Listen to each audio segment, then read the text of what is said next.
Vamos ahora a saludar a un amigo de este espacio, al gran politólogo Antonio Tolini, quien tiene mucho que decirnos acerca del último informe de gobierno del presidente López Obrador, del cuarto informe de gobierno del presidente López Obrador. Y me da mucho gusto por fin compartir micrófonos con él. ¿Cómo estás, tocayo?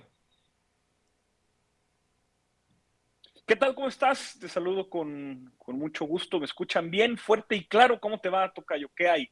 Pues aquí muy bien, si te escuchamos bien, ya ves que de pronto se va por ahí la imagen o el sonido, pero te tenemos bien ahí, querido tocayo. Sí. Y bueno, creo que quién más que tú para darnos un gran análisis sobre ese informe de gobierno que en estos momentos, desafortunadamente, y la forma más vil, en las esferas del poder y en los medios de comunicación corporativos están intentando minimizar, hasta cierto punto, ellos lo dicen así, desmentir, pero pues ahí están los datos, ahí están las pruebas. El presidente López Obrador presentó con pruebas una serie de avances y cómo es que en todo caso ya se convierte en una figura histórica. Hoy también presumía en la conferencia de prensa mañanera que continúa siendo el segundo líder con mayor aprobación a nivel mundial después del primer ministro de la India, Narendra Modi, disculpe usted, y pues ahí está, ¿no? Esta situación muy clara del presidente López Obrador. ¿Qué nos puedes decir de su informe, querido Toño? Creo que el presidente López Obrador no informa gran cosa, digamos, no es una novedad. Déjame te digo por qué. El presidente López Obrador realiza el día de ayer, 1 de septiembre, la decimoquinta rendición de cuentas en lo que va de su mandato, porque el presidente se comprometió que en el año, o en el año, en cada año, él iba a hacer 4 informes de actividades, llamémosle así. El primero a los 100 días de haber entrado el año de gobierno, otro conmemorando el Día de la Victoria, el día que conmemoramos el triunfo del pueblo organizado. El otro, el tercero, sería el informe de gobierno formalmente, el cual dicta la ley, que es el 1 de septiembre. Y el cuarto será el 1 de diciembre, que conmemora el inicio formal, el aniversario del arranque formal de su gobierno. Entonces, el decimoquinto informe que hace habrá de tener otro el 1 de diciembre. Entonces, no informa novedades, porque, digamos, el pueblo de México, que ha resultado ser uno de los pueblos más conscientes y politizados del mundo, pues conocen y saben y entienden y siguen al presidente López Obrador en sus conferencias mañaneras todos los días y además pues ya no se dejan engañar por las mentiras de la prensa corporativa. Entonces, digamos, no es nada nuevo bajo el sol, sin embargo, sí continúa con la narrativa de cumplir lo que prometió. Es una cosa que le molesta mucho a la prensa corporativa, es una cosa que le molesta mucho a los opositores. Cuando me hacen la pregunta de, oye, ¿existen errores? ¿Hay críticas que se le podría hacer al presidente? Les digo, no. Entonces, no se ha equivocado nada. Le digo, no, es que es distinto. El presidente ha hecho una revolución al ser uno de los presidentes, o quizá el presidente más decente en la historia de México. Y eso, al decirlo en un país como el nuestro, es una revolución en sí misma. Y en segundo, es porque es un presidente que ha cumplido lo que prometió. No más, pero tampoco menos. Entonces, ha sido muy consistente en ofrecer un programa de gobierno que se remite a la letra, quizá algunas desviaciones particulares, dada las condiciones específicas de su gestión a lo largo de estos 4 años. Digamos, la pandemia es una cosa que nadie podía prever y que obligó a hacer un reajuste, pero que terminó siendo un apretón de tuercas para poder profundizar la transformación en contra de la corrupción. Entonces, anuncia, pues, el alto número o la alta recaudación fiscal, la alta recaudación de impuestos que se hace a partir de la reestructuración en las 50 aduanas del país. Se habla de la cantidad de dinero que se ha rescatado por no condonar, y rescatado porque verdaderamente era dinero que tenía secuestrado, dinero que no era que es del Estado mexicano, pero que nunca estuvo con él, que era el dinero que tenía secuestrado los grandes empresarios al no pagar impuestos, deudas por pagar que se quedaban años y años y años, y ahora el presidente López Obrador y su gobierno han sabido que el interés público está por encima del interés privado y han cobrado esos impuestos. también tenemos una inversión histórica en infraestructura en materia energética, tanto en Pemex como en la Comisión Federal de Electricidad, algo que tampoco es novedad. El presidente siempre ha abonado a la soberanía energética y siempre ha defendido a nuestras empresas paraestatales como pilar de desarrollo, palancas de desarrollo, que en realidad lo son y así funcionan.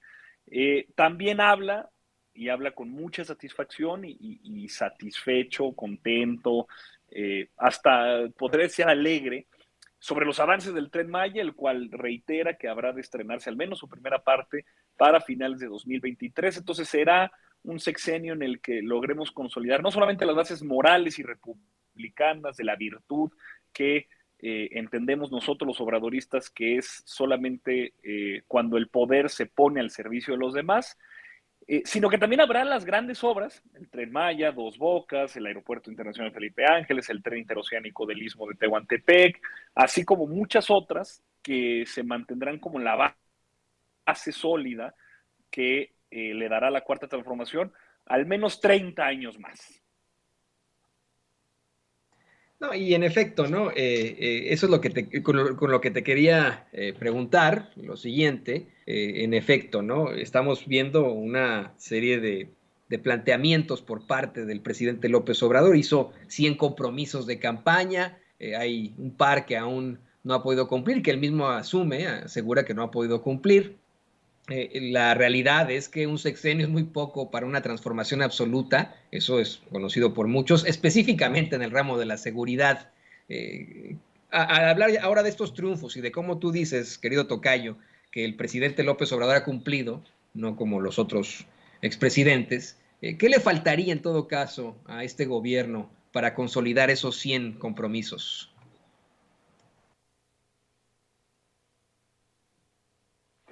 Tiempo, verdaderamente tiempo, pero sobre todo, mira, mucho nos piden los opositores que hagamos autocrítica y que hablemos de los errores. No, es que no, mi ciela, no son errores de este gobierno, sino grandes faltas democráticas por parte de la oposición.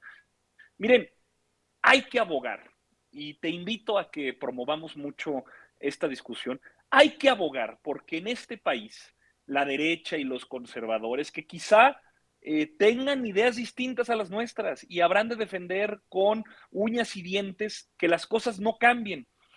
Mira, de todas maneras, habremos de defender la democracia y les ganaremos una y otra vez en las urnas, pero requerimos tener antes de discutir la política de seguridad y antes de discutir sobre cómo poder proceder con una política pública, una directriz, un reglamento, una ley, cómo resolver ese problema, requerimos fundamentalmente en México que haya un acuerdo, un pacto mínimo de decencia sobre el cual todas las fuerzas políticas, principalmente la oposición, se suscriba y respete. No es posible que les encante como pose, como impostura, casi como una actividad neurótica, repetir como merolicos y llenarse la boca del dolor, de la infamia, de la tragedia que es este país, que se ha convertido en una fosa común, herencia de los gobiernos con los que ellos estuvieron muy cómodamente sentados.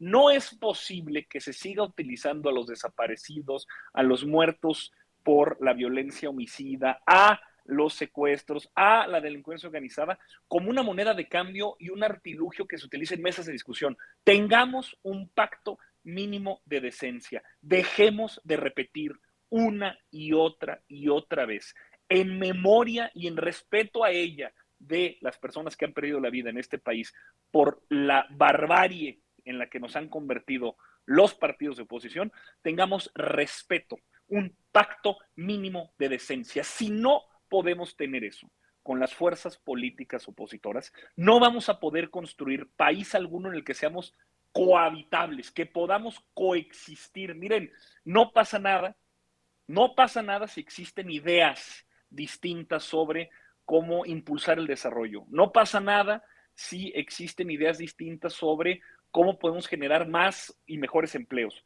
Siempre y cuando no se robe, no se miente y no se traicione al pueblo, pero sobre todo se respete la memoria de quienes hoy ya no tienen voz, así vamos a poder construir un México plural, incluyente, diverso, que no polarice. Pero mientras la derecha rancia en este país se siga llenando la boca de la memoria de nuestros desaparecidos y de nuestros asesinados y asesinadas, porque son nuestros, de todos y de todas. Es una sociedad que nos hacen falta tantos y tantos nombres. Si no tenemos ese piso mínimo de decencia, no vamos a poder avanzar. Entonces, no. El presidente López Obrador es un humanista y el movimiento obradorista es pacífico. Nunca se ha quebrado un solo vidrio para alcanzar los objetivos políticos. Lo que necesitamos es que la oposición, las Kenias López Rabadán, las Lili Telles, todos estos hombres y mujeres que existen en el foro público y que de manera neurótica repiten una y otra vez la cifra de muertos, pero sin tener la más mínima decencia de reconocer que este país es un cementerio por esos partidos. Quizá no es responsabilidad individual y particular de ellas, pero sí de los partidos políticos que hoy siguen sin tener un proyecto de nación alternativo que pueda decir por qué estaríamos mejor con ellos y no con la Cuarta Transformación. Les pido que tengamos un piso mínimo de decencia, porque si no, no vamos a poder avanzar. Es un muy sensible y sensato pacto el que ofreces, querido Antonio Atolini. Yo te estoy completamente de acuerdo, pero si te soy perfectamente honesto, dudo que ellos vayan a buscar tener algún tipo de congruencia. Les convendría en todo caso, esto está ganando para ellos el odio del pueblo, eso es lo único que han obtenido. Así se van a ir, así llegaron a ser oposición. Sí. Y hoy van a seguir siendo oposición y seguirán siendo oposición. Yo lo veo por muchos años debido a cómo han estado actuando. Querido Antonio Tolini, ¿qué te parece que nos compartes tus redes sociales? Y como siempre, aquí agradecidos de tu análisis interesantísimo en Sin Censura.